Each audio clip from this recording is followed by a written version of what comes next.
Hey, good morning.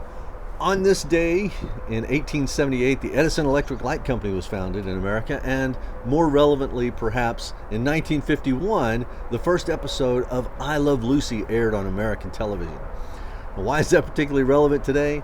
Because I'm going to talk about problem solving, and we use a clip from I Love Lucy, as Lucy in the Chocolate Factory, to illustrate some of the principles that we're trying to learn. I've mentioned my process for solving problems a few times so far in these episodes, but I haven't really had an episode dedicated to the C4 process. And after discussing the evolution of the scientific method and the history of the quality movement over the past few days, I think it fits nicely here and will help us set the tone for future episodes. The C4 process is an evolution of the PDCA cycle that I first learned about in the Army, but that are really later focused on in working with Toyota and trying to understand what makes the Toyota production system tick.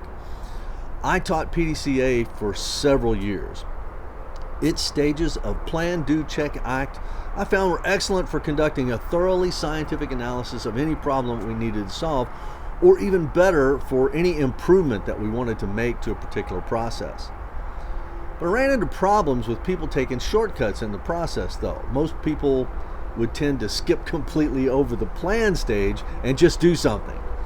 Then they'd see what happened, and then they'd do something else. So they'd get locked in this cycle of plan, do, plan, do. I was working with a team that developed the Rolls-Royce production system and having lots and lots of discussions about learning and employee development and employee engagement, and about simplifying the problem-solving process.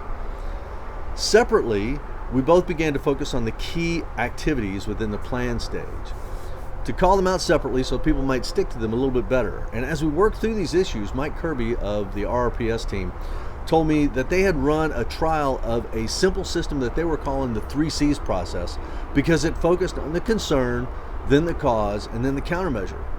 Now, I had already decided that cause and countermeasure had to stay, but I couldn't find the right word for that first stage until this discussion.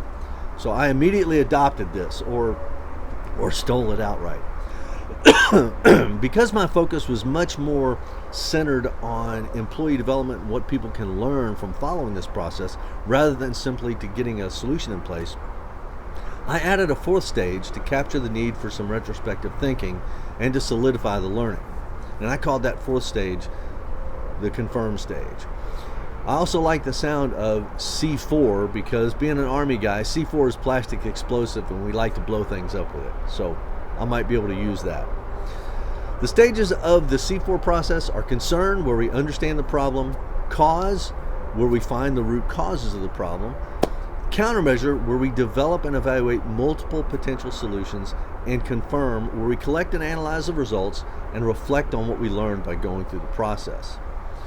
Tomorrow, I'll break those down into 11 key steps that I teach other folks when I'm trying to get them all the way through this process. Also tomorrow, I'm presenting at the People Processes Digital Summit that kicks off this morning. My presentation on solving tomorrow's problems is at noon Eastern Time tomorrow, October 16th. Please hit the link in the comments and register for this free summit. You can even upgrade if you want to a VIP package for about $30 that'll get you access to all the videos for another month or so, plus a few other perks. All right? Have a great day, and I will see you tomorrow.